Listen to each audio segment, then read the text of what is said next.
এমন একটা আমাকে দিলেন। কারি বাসকে বললেন আপনি শুরু করেন। কারি বাসে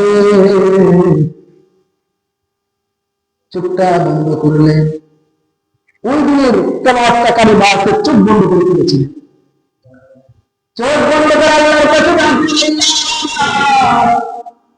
আজকে আমি কোরআন তেলাওয়াত করব, আমার ভিতরে আপনি যতটুকু সুর দিয়েছেন আমার সময় গুণার উজাড় করে দিতে চাই।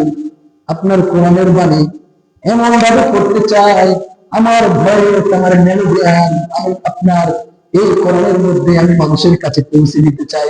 এই কোরআনের বাণী যাতে তাদের অন্তরে পৌঁছে যায়। যখন আল্লাহর কাছে বললেন তারপরে শুরু করলেন আউযু বিল্লাহি মিনাশ শাইতানির রাজীম বিসমিল্লাহির রহমানির রহিম। যতক্ষণ পর্যন্ত কালিমাতে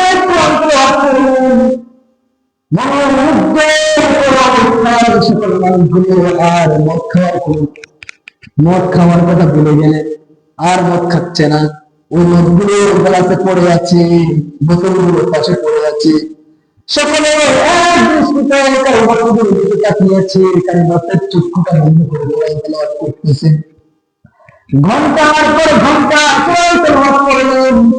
ওই সামনে যে মানুষগুলো বসেছিলেন সকলের চোখে দিয়ে দাঁড় করে পানি বের হয়ে গেল, দাঁড় করে পানি বের হয়ে গেল, চোখের পানি পড়তেছে। সকল মানুষগুলো হা করে তাকিয়েছে কারি বাসের দিকে। যখন শেষ করে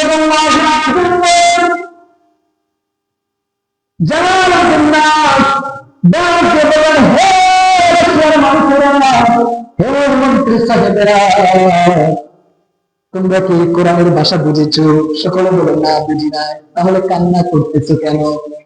তখন বলে আমাদের জীবনে আমরা এত সুন্দর আমরা কখনো শুনি না,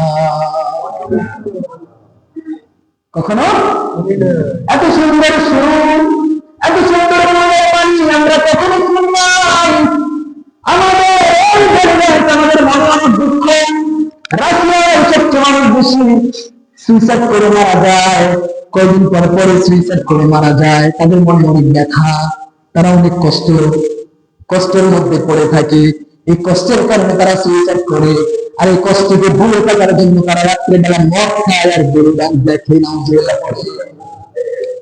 তখন রাষ্ট্রের মানুষগুলো একবারে বললেন হে তোমাদের দেশের মতো তোমার মতো এমন যদি কারণ আমাদের দেশে থাকতো আমরা প্রতিদিন আর মদ খাইতাম না, শুধু আমাদের মন যখন খারাপ থাকতো আমরা তখন কোরআনের বাণী শুনে আমাদের হৃদয়কে ঠান্ডা করতাম।